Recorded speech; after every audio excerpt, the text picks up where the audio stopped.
શાસ્ત્રોમાં આવ્યું. રામાયણમાં લખ્યું છે કે શ્રોતા વક્તા જ્ઞાનની, વક્તા તો બાદમાં જ્ઞાનની, પહેલા તો શ્રોતા જ્ઞાન નિધિ છે કે એને કોઈની કથા સાંભળવાની જિજ્ઞાસા ઉત્પન્ન થઈ. એટલે શ્રોતાનું ભાગવત કહે શ્રવણમ, શ્રવણ એ પહેલું છે. જેને કહી શ્રવણ સમુદ્ર સમાન. હવે તો બહુ વિનોદ કરતો જાઉં છું વચ્ચે, પણ ખરેખર હવે બધા જાગૃતિપૂર્વક સાંભળે છે. નહીતર ક્યાં યજમાન જ ન સાંભળે પછી ક્યાં વાત કરવાની. ઘણા તો પછી અમને બેહાડીને વયા જાય અને હગામાં આંટો મારવા વેવાઈને ત્યાં ઘરે 2 દિવસ રહ્યા. આપણે પૂછવું પડે કે આ મીઠો ક્યાં ગયો? મીઠો તો ત્યાં ગયો, અમને સોંપી દીધું, લ્યો તમે કર્યા કરો. બહુ જ ક્રાંતિ થઈ રહી. નાનામાં નાના બાળકોથી લઈને સપરિવાર લોકો કથા સાંભળે. આ ભગવત કૃપા છે. નહીતર તો લોકોને તો સતી કથામાં બેઠા કુંભજ કથાની શરૂઆત કરે. શિવજી બહુ જ રસપૂર્વક કથા માણે, પણ સતી હવે તો શિવને લીધે બેસવું પડ્યું, બાકી એને કોઈ રસ નહીં. બસ એ તો એટલે તુલસીદાસજીએ ચોકડી મૂકી દીધી કે સતીનું નામ આવ્યા ત્યારે બતાવ્યું, પૂજા થઈ ત્યારે બતાવ્યું, પણ કથા શ્રવણની વાત આવી ત્યારે સતીનું નામ કાઢી નાખ્યું. શંકરે જ સાંભળી, નહીતર બેઠા હતા. અમરદાસ બાપુનું એક ઓઠું કહું. અમરદાસ બાપુ એ એમ કહેતા કે ગામડામાં કથા હતી, ભાગવત સપ્તાહ હતી, અને પહેલા તો ગામડામાં કથા હોય ત્યારે નહીં પોથી યાત્રા નીકળે અને યજમાનને ઘરેથી મંદિરેથી નીકળે, પછી વ્યાસપીઠ ઉપર પોથીજી પધરાવે, એ સામૈયું નીકળે, તબલા વગાડતા હોય ને જાન ને બધું શેરી વળાવીને સજ કરું ને. હા દ્રષ્ટા એમાં જેને ઘરે કથા હતી તેના વેવાઈને ખાસ બોલાવેલા. એટલે વેવાય નવા કપડાં પહેરીને આવ્યો.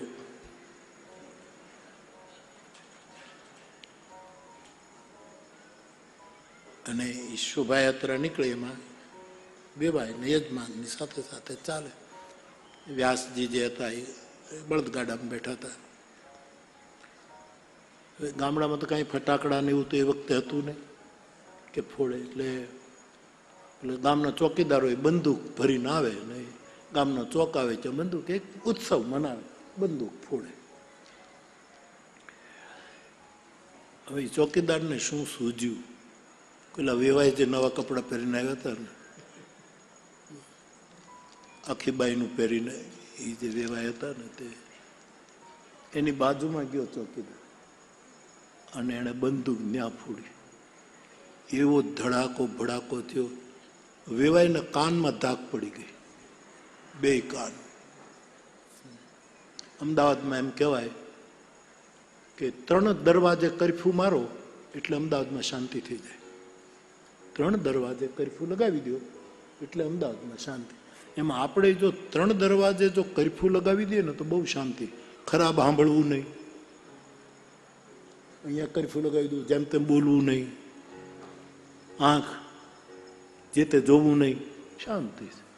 આ 24 કલાક જો કર્ફ્યુ લાગી જાય તો આપણે શાંતિ થાય, હુલ્લડ ન થાય. હુલ્લડ સાહેબ એવો ભડાકો થયો. 1 વર્ષથી બંદૂક ફોડી નહોતી. કાંટો હતો જે ધુવાડો નીકળ્યો છે સાહેબ એમાંથી. ખબર નહીં નબળા કાનનો આ માણસ 2 કાને ધાક બેસી ગઈ. આમ ઘણું કરે, આમ કરે, કઈ સંભળાય જ નહીં. નહીં તો અમારે કોઈ સાધુ મહારાજ તબલા બાંધીને જે ગાતા હતા આને કઈ સંભળાય જ નહીં, કાંઈ નહીં. હા બધું બંધ થઈ ગયું. પોથીજી પધરાવ્યા અને વેવાય એટલે તો સામે જ બેસાડ્યા. યમ પ્રવ્રજંતમનુપેતમપેત કૃત્યમ દૈપાયનો વિરહ કાતર. ભાગવતની શરૂઆત કરી સુખદેવજીની વંદનાથી. અને સાહેબ કથા એવી રસી કથા કરે, પણ ઓલાને કઈ સંભળાય જ નહીં. વેવાય તો બાઘાની જેમ આમ જોયા કરે. મહારાજ એવું તાણી તાણી ગાય, તાણ સપ્તકે વયું જાય. અને સાહેબ આને કઈ સંભળાય જ નહીં.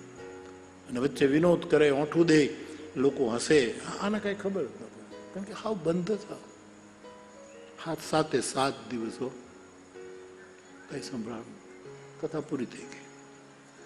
પછી ગામડામાં વળી પાછી પોથયાત્રા યજમાનને ઘરે જાય ને એવું હોય એટલે વળી તબલા બાંધ્યા ને ઢોલ ને શરણાઈ ને વેવાય ને એમાં વળી પાછો ચોકીદાર કૌતુકી એને પાછું વેવાઈની બાજુમાં જઈને નવા કપડાં પહેરીને તો આવ્યો હતો પણ 9 દિવસ નાયો નહોતો એટલે કપડાં મેલા થઈ ગયેલા. સંભળાય નહીં. ઘણાએ કીધું કે તમે નાહી લો પણ સંભળાય તો નાય ને. ઘણાએ કીધું કે હવે કપડાં બદલો પણ સંભળાય જ નહીં. બધું આખું ઇન્દ્રિયોએ બધા કારોબાર જ બંધ કરી દીધેલા. બધા કારોબાર આખું બધું બંધ થઈ ગયેલું. કાંઈ એમ આને આણે ભડાકો કર્યો. પર એ ભડાકો કર્યો સાહેબ ધાક ખુલી ગઈ. ભાગવતની આખી કથામાં એમ કથામાં ઘણી વખત બેસાય પણ ધાકવાળા કાન હોય તો એમ સતી બેઠા પણ પૂર્વગ્રહની ધાક બેસી ગઈ કે હવે આ ગળામાંથી જન્મેલો માણસ શું રામકથા. રામકથા તો મારો પતિ મારો પ્રભુ મહાદેવે રચના કરી છે. એ એક સારું પાસું છે. પાછું તો તુલસી લખે છે રામ કથા મુનિ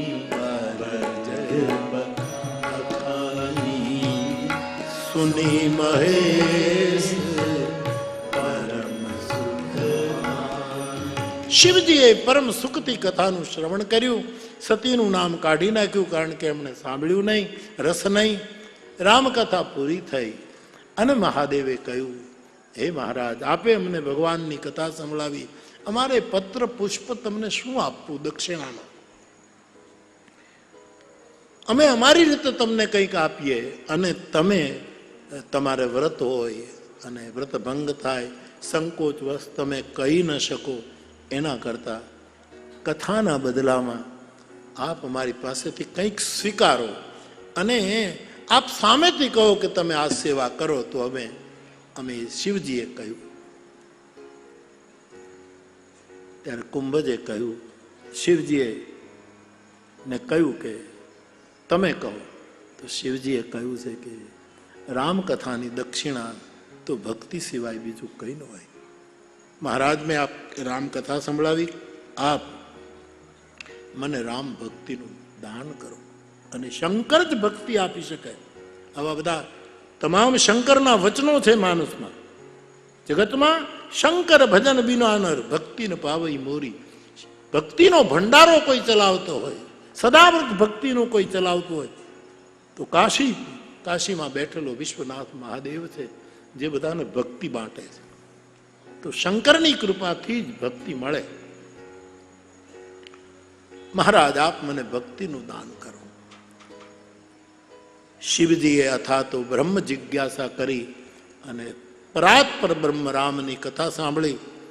હવે આ ઋષિ અથા તો ભક્તિ જિજ્ઞાસા કરે છે અને શિવજીએ અધિકાર જોઈ એને ભક્તિની દક્ષિણા આપી છે.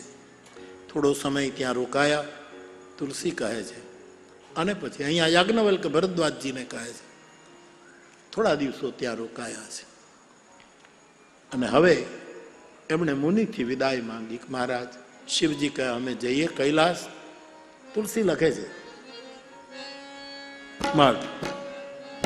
મુનિસાન બીદા માગી ત્રિપુરારી ચલે ભવાન સંગ છે ચલે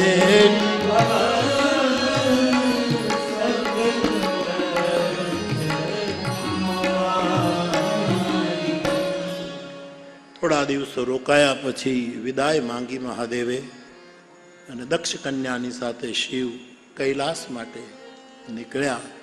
પણ તુલસી કહી ત્રેતા યુગ હતો અને એ કાળ એ હતો જ્યારે શિવ કથા સાંભળીને નીકળ્યા ત્યારે એ ત્રેતાયુગની અવતાર લીલા રામની ચાલુ હતી. દંડકારણ્યમાં રામ હતા, સીતાજીનું અપહરણ થયેલું અને રામ અને લક્ષ્મણ સીતાજીની શોધ કરવા નીકળ્યા છે. રડતા જાય, માનવ લીલા કરે છે, રુદન કરે છે, લતા પતા તરુઓને પૂછે છે મારી સીતાને તમે જોઈ છે, સીતાને તમે જોઈ છે. વિરહ વિકલ રામને જોયા, શિવ અને સતી જાય છે અને રસ્તામાં દૂર આ દર્શન થયું. ભગવાન શંકર ઓળખી ગયા. હે સચ્ચિદાનંદ, હે જગપાવન, જય હો. મારા કેવા ભાગ્ય કે હું કથા સાંભળીને હજી કૈલાસ નથી પહોંચ્યો, ત્યાં મેં જેની કથા સાંભળી એ પ્રત્યક્ષ દર્શન આપી. શિવજી ઓળખી ગયા અને સચ્ચિદાનંદ કહીને દૂરથી પ્રણામ કર્યા. કારણ કે નજીક જાય તો પ્રભુની લીલામાં વિઘ્ન થાય. સતીએ આ જોયું. એને એમ થયું કે આ બે જણા, એમાં એકની પત્નીને કોઈ ચોરી ગયું અને સામાન્ય માણસની જેમ, કામીની જેમ રુદન કરે છે. એને મારા પતિએ સચ્ચિદાનંદ કહ્યા. આ બૌદ્ધિક તત્વો વારંવાર એને નડે છે અને પોતે પોતાના મનમાં સ્વગત નિર્ણય કરે છે. શંકર જગત, આ બધા સ્વગત એનો વાર્તાલાપ. શંકર જગત વંદ્ય જગદીશા સુર નર મુનિ સબ નાવત. મારા પ્રભુ શંકર જે છે એ તો જગત વંદ્ય છે. દેવતા મુનિઓ બધા એને પગે લાગે. એવા મારા પતિ શંકર, એને આ રાજાના દીકરાઓ એમાંથી આમ થયું છે, એને પ્રણામ કર્યા અને કરે. ચાલો, શિવજી વિનમ્ર છે, બધાને પ્રણામ કરે સીતારામમય સમજીને, પણ સચ્ચિદાનંદ કીધા તો આ તો નવાઈની વાત. આ કેમ સત? આમાં તો કઈ સત નથી. ચિત્ત વિક્ષેપ છે, આનંદ તો છે જ નહીં, રુદન કરે છે. સતીના મનમાં સંદેહ પ્રગટ્યો. મારી તો એટલી જ વિનંતી, બહુ સાવધાન રહેવું. એક વખત જ્યારે વેમ પડે છે ને, પછી એનાથી દૂર થવું બહુ કઠિન છે. સતીને પકડી લીધી શંકાએ. આને બ્રહ્મ ન કહેવાય. આ કેવો બ્રહ્મ? પોતાના પતિ એના નિર્ણયને સતી સ્વીકારવા તૈયાર નથી. અંતર્યામી શિવ જાણી ગયા કે સતીના મનમાં રામની આ વિરહી લીલા જોઈને ઉહાપો શરૂ થયો છે. ભગવાન શંકરે સતીને કહ્યું, દેવી,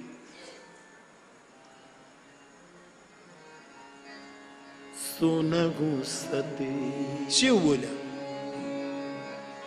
સુનહુ સતી, સુનહુ સતી,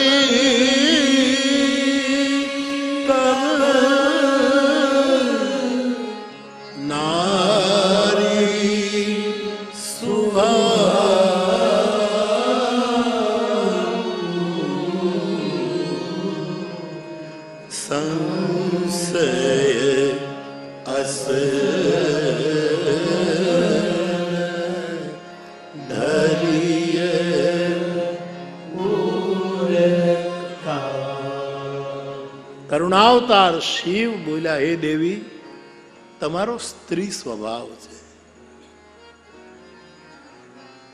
આવી શંકા ન કરો. તો અંતર્યામી જાણી ગયા છે, આ શંકા ન કરો, આવો સંદેહ તમારા હૃદયમાં ન રાખો. અમુક વસ્તુ એવી છે સાહેબ કે તમે ગમે તેટલું કરો, પણ જેના જે સ્વભાવો છે એ સ્વભાવને જીતવો એ બહુ જ દુષ્કર છે. સ્વભાવને દુરતિક્રમ બતાવ્યો છે, એને પહોંચાતું જ નહીં. સ્વભાવ બહુ જ મુશ્કેલ છે. અહીંયા આલોચના નથી, પણ સૌનો પોતાનો સ્વભાવ. બહેનોને શંકા જલ્દી પડે, ધ્યાન રાખજો, આલોચના નથી. તમે તમારા બાળકને બાલ મંદિરમાં મૂકવા જાઓ અને રિક્ષા બાંધી હોય અને પછી રિક્ષાવાળો સમયે બાલ મંદિરની પૂરું થાય એટલે ઘરે અને માં ઘરે હોય અને અડધો કલાક જો બાળક મોડું પડે તો એના મનમાં સંશય પેદા થાય. આ રીતનો સ્વભાવ, એને તુરંત સંશય થાય, મારો છોકરો કેમ નથી આવ્યો, પડી ગયો હશે, આજે મોડું થયું હશે.